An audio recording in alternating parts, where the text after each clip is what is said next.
The big vision of Tree Sisters is to build a global network of proactive women. And that's not just what I would call the environmentally active women. That is reaching out past the environmentally active women, including the environmentally active women, to all women, as an invitation for increased feminine leadership, as recognition of what I would call vast untapped potential of women's gifts, wisdom, intelligence, proactivity, courage, everything that we bring, so much of which just sits on the sidelines because we have lived for so long in a world that really doesn't encourage, inspire, look to include or celebrate terribly much of what women bring. So I have this deep sense that the gifts of women are a vast missing piece in the puzzle of what we need in this world now to bring it back into balance. And so we're looking at the creation of a global women's network operating through feminine principles and really looking to build a feeling of sisterhood. So something that doesn't just ask women to step forward and take action in a masculine way, but something that actually invites women to step forward through their femininity, through the things that we love and through our innate strengths. So something that essentially really celebrates the feminine. And this is why it's not just about action and trees, and why we feel that we can actually reach a wider group of women than just those that are already environmentally active. Because there is something in all of us that is longing to have our femininity acknowledged and to have our femininity called forward so that we can step into who we are. So we're creating a brand that essentially celebrates the feminine, so it's looking to increase the natural value of women, or the valuing of women and the valuing of the natural world as two faces of the feminine. And through that to strengthen women's innate relationship with the natural world, because we are plugged into the cycles, we are plugged in through our wombs, we are naturally plugged into the cycles of the earth. And the patriarchal world that we live in is trying to create everything in a straight line, and we go in circles. And you can't stop us being cyclical because that is the nature of our body and that's the nature of our energy. But so many of us have lost connection with that. So how can we help women come back into a natural sense of connectedness with their bodies and with the earth, and recognize our relationship to her potentially as her voice, as the voice of the feminine that is basically saying it's no longer appropriate for us to be subjugated, it's no longer appropriate for us to be taken for granted, it's no longer appropriate for what we are to be overlooked, it's no longer appropriate for the natural world to be overlooked, subjugated, abused, poisoned, treated as if she can just continually keep providing for us when we just abuse her. So can we build a global network of women who recognize our significant power as a global sisterhood to take appropriate action? That's the big question. That's what we're trying to do. To effect two primary things. One being to wake us up to the reality that you cannot just take from the planet without giving back. So it's about balance, not just balance between the masculine and the feminine, but very much balance between our awareness of using up our planetary resources without any thought for the renewal cycle. So can we make it normal for every single person that takes from the world, and we're all taking every single day, to give back? And similarly, can we raise awareness of the fact that when you know that everything that we're doing is pumping excess carbon dioxide into the atmosphere, when we know that we're warming the planet, it's one thing when you don't know, but when you know, then we should be doing everything in our power to A, reduce our emissions, but B, also get the carbon out of the atmosphere. Trees provide the ultimate solution. I mean, we're going to need trees incredibly fast in incredibly big numbers, and we're focusing on the tropics because that's where they grow fastest, and so that's where they take the carbon out of the atmosphere the fastest. It's about 3 times as fast as trees planted in temperate zones. But also the tropics are where it's hitting fastest, and the poles, but you can't grow terribly many trees in the poles. The tropics are where the people are poorest in greatest need, living in greatest climate extremes. So in effect, they are our primary responsibility. If we're screwing the place up with our carbon emissions, then we need to get the trees in the ground in the tropics. So can we, as a global sisterhood, use all our gifts to get the message out and create the reality that we all have to start giving back? And our giving back comes in the form of money for trees every month. That's what we're trying to do, make it absolutely normal for everybody to give back money every month for trees. And can we reduce our footprint? So can we start to create some sort of increased balance, basically? So, and, you know, if we have a network of 1 million women, if we have a network of 10 million women, if those women start to be aware of the companies, the organisations that are the big polluters, that are the ones that are not doing what needs to happen, or the companies that are doing the things that need to happen, then we can start shifting our consumption towards the places that support the way the world needs to be going towards greater caretaking. So it's women affecting a shift of consciousness through recognising the need to recreate balance. And it's also the potential of a global sisterhood who can shift the markets through mindful consumption.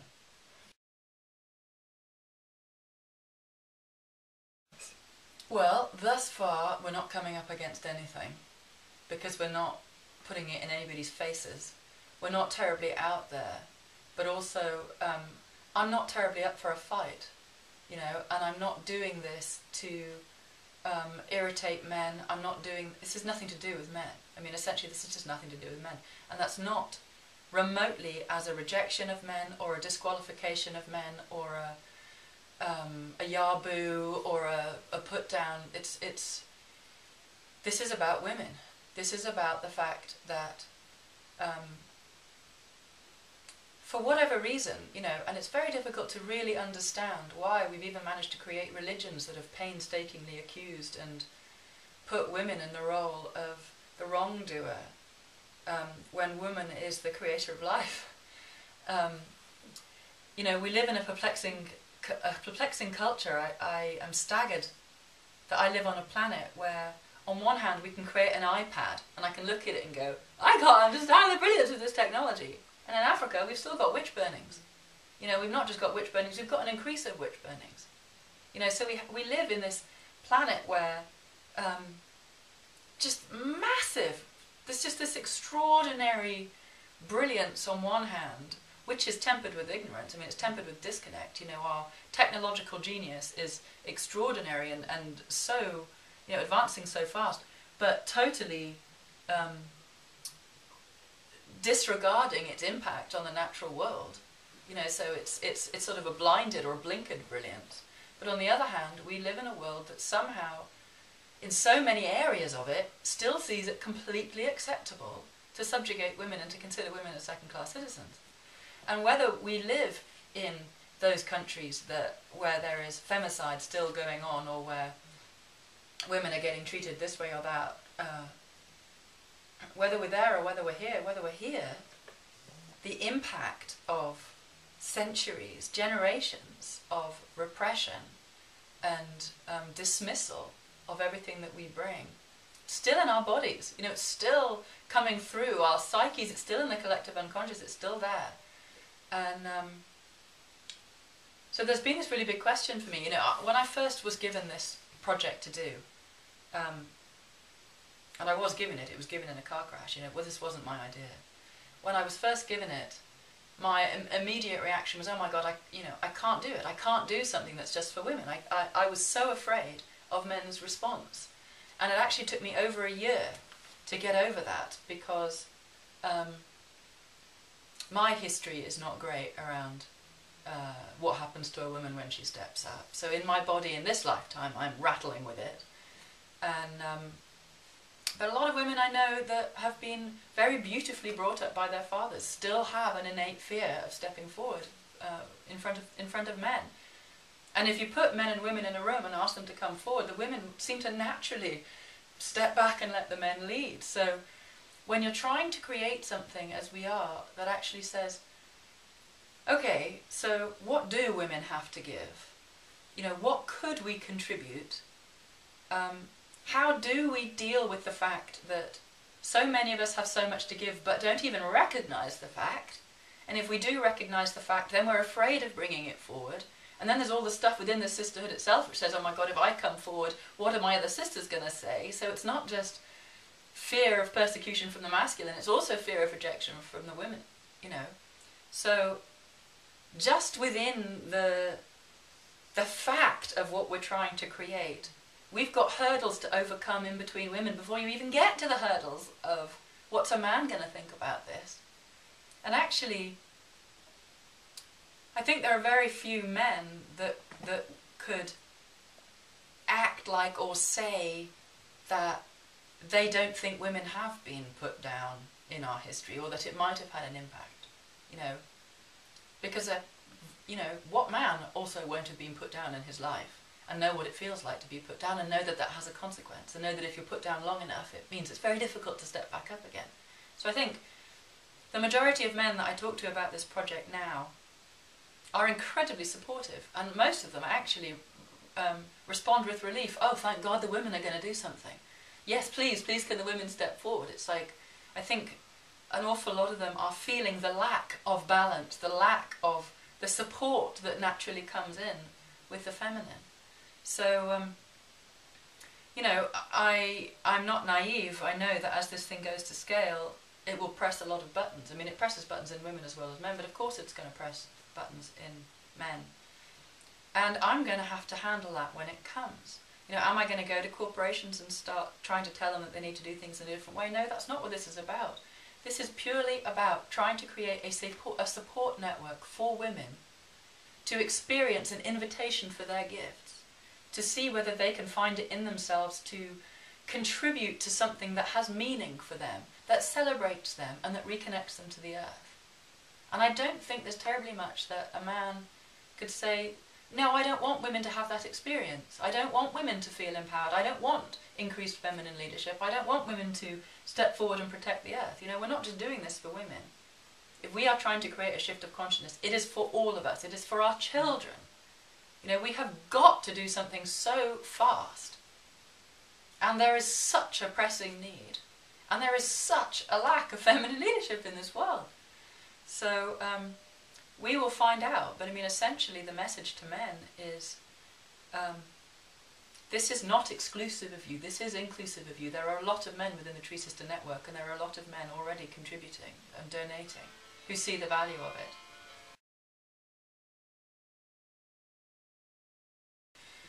It's one of the greatest gifts, no, easily the greatest gift of this project in my life, has been discovering, in a sense, and I'm still discovering, and I think this will be teaching me until I die now, what it means to be a woman. I haven't got a clue. I mean, literally I can say I haven't got a clue. I have been doing a really good rendition of somebody in an apparently fairly decent woman's body, wandering around being a man. You know, operating in a man's mind, operating in a man's world, not knowing quite what it means to be a woman. And I went to a menstruation workshop with a woman called Alexandra Pope, and I went because I just thought, oh, you know, it'd probably be good to learn something about my periods, age, you know, 38 or 39 or whatever I was. And it absolutely rocked my world. And it rocked my world not because I got to discover the cyclical nature of my body, the strength of our rhythms, the power of our rhythms, of understanding how our bodies actually work with the flow of life, and how, if we are cognizant and aware of that, we can work to our best and understand what we're capable of at different times of the month. I mean, just that was staggering for me. The fact that I'd managed to not know any of it was also just blew my mind. But that I left that workshop thinking, oh my God, there's something good about being a woman. And I caught that thought and just burst into tears. Could cry now, actually. Realising that because the feminine mysteries have been cursed, and I'll say cursed because I was brought up thinking that my period was the curse, that was what I was taught. It is the single most powerful thing in being a woman. It is our tap into the divine. It's our tap into the life force of the planet and of creation. It is where we connect to who we are. It is how we connect to the creative force of life. There is nothing more mysterious, nothing more beautiful, nothing more powerful. And it's like we got cut off at the root, like yanked out of the ground. You know, women, how do you disempower women? You curse the very thing that makes them powerful, that gives them a sense of who they are. So we're walking around disconnected from what we are and who we are. We don't even know it. And if you take us out of our deep connection to the feminine, then we basically belong to the masculine. And as soon as you've got women disconnected from who we are and each other and the sea of feminine mutability, and hook us onto the men, then we'll start competing. Perfect. It's the perfect scheme to disempower women. Break the sisterhood, break her from her womb. So we are naturally receptive beings, and that receptivity is the essence of the feminine. I mean, look at our genitals, sorry to be blunt, but we've got the innie. You know, we're about the inflow of life, and men are about action. And just that fact that we all have the masculine and feminine within us, we're all both. You know, one without the other just doesn't work. You know, the feminine is essentially the intuitive, the fluid, the cyclical, the receptive, the passive, the listening, the non-linear, and the masculine is so much more about results and structure and effectiveness and form and bringing things into reality. So in a sense, we're the mystery and the unconscious and the darkness, and they're the form and the structure and the bringing into light. And both are needed, you know, because if we're all mutable and no structure, we're going to be feeble. But if we're all structure with no mutable, we're going to dry out and burn out. So the two, men and women, are, you know, we're like this perfect, you know, and the masculine and the feminine together, the yin and the yang, it's both for a reason, because we naturally complement. But what's happened is we've cut off the feminine. We've decided that in effect, we've disqualified the in-breath. We're living on the out-breath. And the out-breath is results and doing and achievement and growth without thoughtful consequence, which is the world that we're living in. So we are, you know, climate change to me, resource depletion, world poverty, the whole lot, it is an expression of the repressed feminine. Because we have disconnected from the feminine heart. We have disconnected from our capacity to listen through our bodies and through our ability to be in deep connection with the earth. And if we can't feel her, if we have no feeling relationship to her, then we can just use her. And that's what we're doing.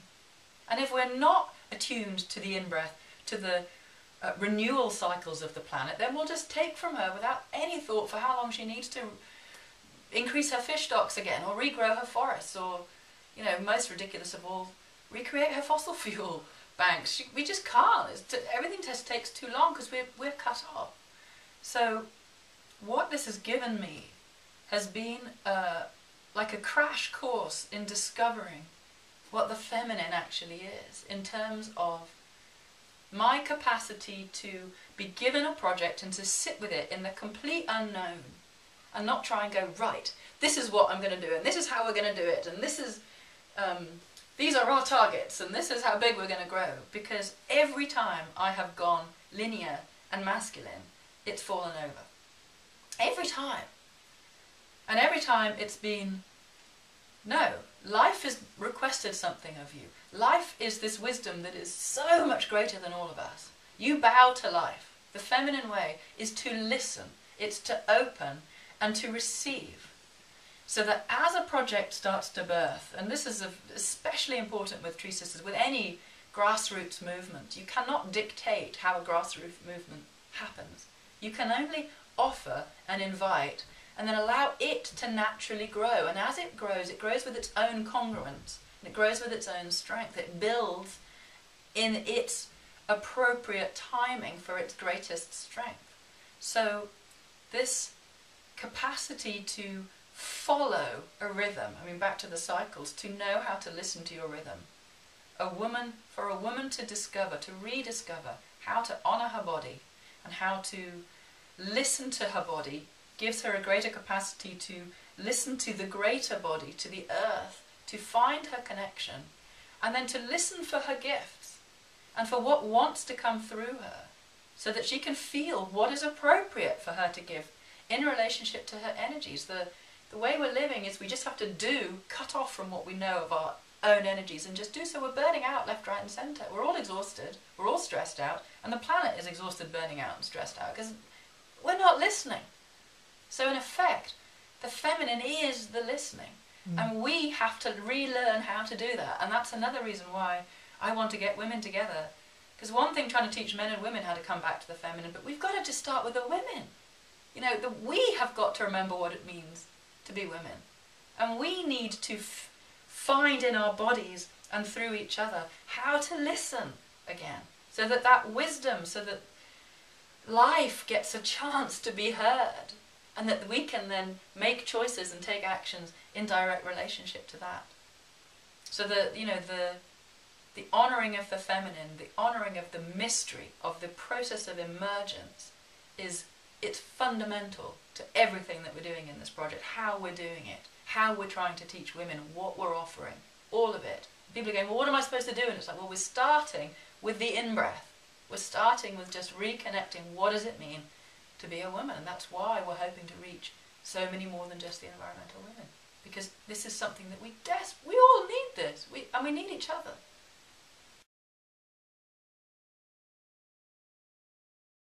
Well, I mean, there's a few steps to it. I mean, it's one of those things where you look back and you realise that your life has been steering you without you knowing it.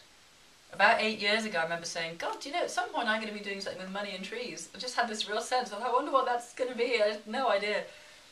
But, you know, I've been working as a coach, a business coach, a therapist, a facilitator all my life, so working with people all my life. And about 5 years ago, I got to the stage of thinking, I'm really done with listening to everybody's problems. Like, I'm done with being the person that is standing behind all the people that are going out in the world and doing something.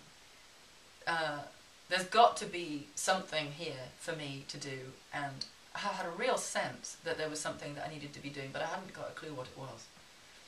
And I was in one of those circumstances that I'm sure a vast number of people are in a lot of the time, of being stuck in the money trap.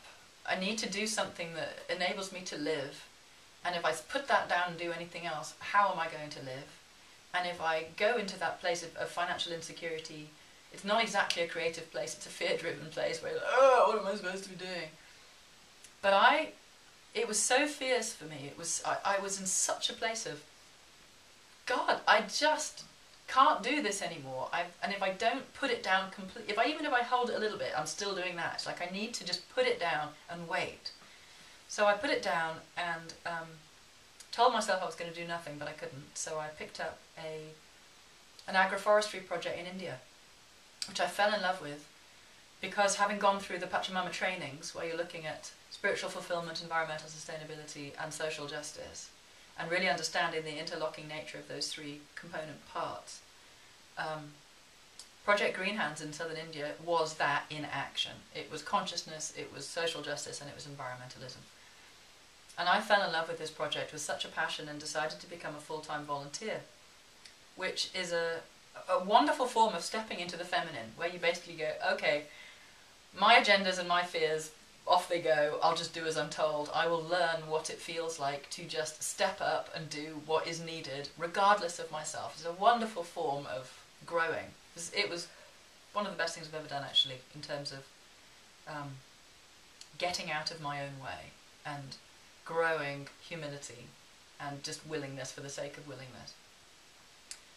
And so I was supposed to be fundraising for Project Green Hands over here, and I couldn't do it because my obsession was with the social strategy in the project. I loved how they were basically bringing all sectors of society together in a caste society, and bringing them together in such a way that they were taking shared responsibility for their environment. 114 million trees in 10 years, that's what they need to reverse the desertification. When I got on board, I think they planted about 3, they've now planted about 12.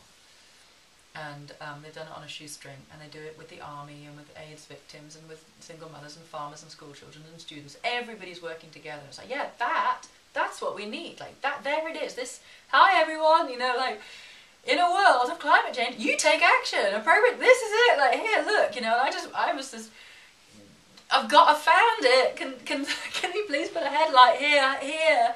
And but nobody was listening. So I was like, okay, so I need to distill the social strategy. How is it working? You know, what is it? So I spent about a year and a half, like studying it and interviewing and being there, and literally within the same week of I got, right, this is it, 7 points, this is the social strategy.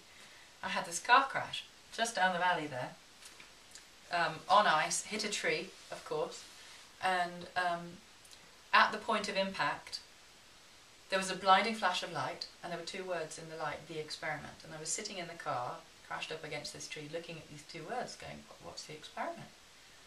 And a voice, like somebody was sitting in the car next to me, literally, a male voice said, humanity is running out of time, but it's not over yet. But it's going to take all of us rising to the challenge to get through. The single greatest peril facing humanity is fear of failure. You can get over fear of failure by calling everything you do an experiment, because you can't fail an experiment, you can only learn. And I sat there and went, oh, that's a great idea. And, you know, yeah, I get that. And then I said, so what's the experiment? And back came, you have to reforest the tropics within 10 years. At which point I just freaked, because it was like, you know, there are so many different kinds of transmissions from spirit when they come. There's the sort of, there's the ideas, and there's the nudges, and there's the dreaming, and then there's the full scale, like, into your system, like being in a tsunami. I had a tsunami moment where I suddenly got this almighty download of what was needed, what was possible, what was expected, why this had come to me, all of it, and just got that in all my callings to spirit of, please find something to do that makes sense of my gifts, please find something, you know, help me find my way to feel given in my life, so that I can say that I make sense in this offering of myself, or I have found the thing that when I do that, it brings me into deeper connection with myself, which is what I think we all long for. What can I do in my life that makes sense of me, brings me joy, and brings my gifts forward? And I knew this was it, to the extent where every single neurotic fear that I have would be basically turned inside out, and I had a lot of them. I was mostly a bunch of neurotic fears at that point, and none of them were going to be allowed to stay. So I basically said, no, I'm not doing it. Sorry, too big, too confronting, too impossible. Every part of it was just too much. And but the voices didn't go away, and I basically was given, in the following 45 minutes from the crash, 3 major projects, of which Tree Sisters was the first one. And it literally was, this is the name of the project, this is what it does, this is why it is, this is what it's for, this is how you do it, blah blah blah. And then the next project, this is its name, it was an animation, this is, here are the pictures, this is what it does, this is, you know, and then the next one, this is its name, this is who you go to, this is what it is. And it was just like taking dictation, but just still sitting there just going, wow, that's a great idea. No, I'm not doing it. Sorry. Wow, that's really, no, sorry, wrong person. You know. And I remember walking home from it, just going, just feeling like I'd been shattered into a million pieces, and something had been sort of inserted into all the gaps in my resistance. But I wanted to like push myself back together again and push it all out, because back then I just could not comprehend how to even start, like how to believe in myself enough, how to gather people together, how to create a network when I considered myself a recluse, how to work with women when I didn't know what it meant to be a woman, how to, like, all of it, just completely like, no, I can't do it. And I got home and rang my husband and said, I've just been given a job. Sorry, I've written off your car, I've just been given a job. Why are you crying? Are you hurt? No, I've just been asked to reforest the tropics. So there was silence at the other end. He said, well, it needs doing. And the thing is, you know, about a year later, I mean, I went into abject depression. I hit rock bottom. It was like being called on your stuff. Okay, you say you want to do something, you know, here it is. And then you're going to say, no, you're not going to do it? Well, like, face your stuff, woman. You're like, just, you know, facing the shit. That's where I was. And, God, there was a lot of it. And, but all the time, this message consistently coming. You can't fail an experiment. You cannot fail an experiment. You can only learn. And in the end, that's what did it. It was like, oh, for God's sake, it has to happen. It's a beautiful project. I completely see why and the what of it. And if I'm sitting there saying, I'm too afraid to do something for women because what about the men? I'm just perpetuating more of the same. And I can see absolutely that there is a need for feminine leadership. And if I can figure out how to step over my fears, if I can do it, then anybody can, because I was messed up. And actually, the truth of the matter is, I think we're all fed up of our smallness. I think we're all fed up of our fears. We're fed up of our stories. We're bored of them. Even if we keep banging on, we're bored of banging on. We want permission to step forward and offer ourselves. We want our lives to be meaningful. We want to serve. And here is a roaring great excuse. Our planet is in absolute peril. We cannot carry on the way we're going. The next generation's lives are up for grabs. The generations after that, we have no idea what they're going to face. Are we prepared to leave that as our legacy? No, we're not. So we have to wake up. And in that waking up, there is a roaring excuse to get over yourself. You know, and I am now loving it. I mean, I'm rocking on this project. I still have no idea how half of it is going to happen. I have no idea whether I'm going to go out blaring trumpets and everyone's just going to go, huh, and look away. You know, and it's not about that. It's not about them. It is about the experience of living as permission, of doing something utterly meaningful, of finding your fears and stepping through them again and again and discovering that you can grow yourself. You can grow yourself into the thing that you actually are, and that it is wildly exciting and beautiful, and that now's the time, and now's the time for all of us. So yeah, and the choice point comes regularly again when I hit another wall of fear. What am I going to do? Am I going to shrink? Am I going to go through? All I have to do is look outside, look at my world that I love so much. What's more important? Hiding in my fear or trying to rescue this gorgeous planet that we live in? And it's a no-brainer, quite frankly.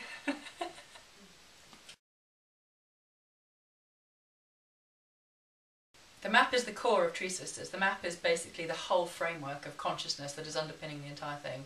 And no, that was another thing that was given. That wasn't my idea. It was given in the form of, I asked a question and the answer came back. This is what a Tree Sister is: a woman who makes 5 choices to be considerate, encouraging, intimate, responsible and courageous. I realised it was a 5, drew a 5-pointed star, asked where they went, was shown where they were, and have spent the last year and a half working with groups of women in Gestalt or in Constellation, actually discovering the underpinning of the wisdom that is in this map, which is the whole shadow map and the light map. The shadow map being denial, separation, disconnection, irresponsibility and fear, centred around money, which is basically the stuck place of us around why we're not responding to climate change. And then the light side of that, which is our willingness to wake up, to stand together, to connect to the earth, to protect her and to give our gifts. So we have in effect 2 maps, a light map and a shadow map, which are the framework for wholeness. They're the framework for balance. So the encouragement and intimacy, they sit in the left hand and the left foot, and they are the in-breath. They're the receptive heart and the receptive body. That's the feminine. And responsibility and courage sit in the right foot and the right arm, which is the proactive body, the doing, active body, and the expressive heart, the how we give our gifts, which is the masculine. And they sit around the womb, which is our capacity to live in right relationship to life itself. So we've actually been given, this is what's so beautiful, we've been given a template for balance, a balanced human being, or a balanced humanity in relationship to the planet. And we've also been given a map of how we're stuck. And what Tree Sisters is about, what we're creating, are the interventions to help us bring the shadow to light and then shift, so that we shift into right action. So the whole thing is based around a conscious acceptance and exploration of where we're stuck, so that we can unstick ourselves. That's what makes Tree Sisters utterly unique. If you take away the fact that it's about women, and it's about women's relationship to the land, and it's about feminine leadership, if you take that to one side, what is most beautiful about it to me is that it is built upon the foundations of a map of balanced consciousness, which shows men and women how to come back into balance, which shows the world how it needs to come back into balance. Because when you look at that pentagram and you realise that we've cut off the left arm and the left leg, there is no way that what is left can create a balanced reality. The only way forward is for the feminine, for the in-breath to be reinstated, and that is why we're calling the women.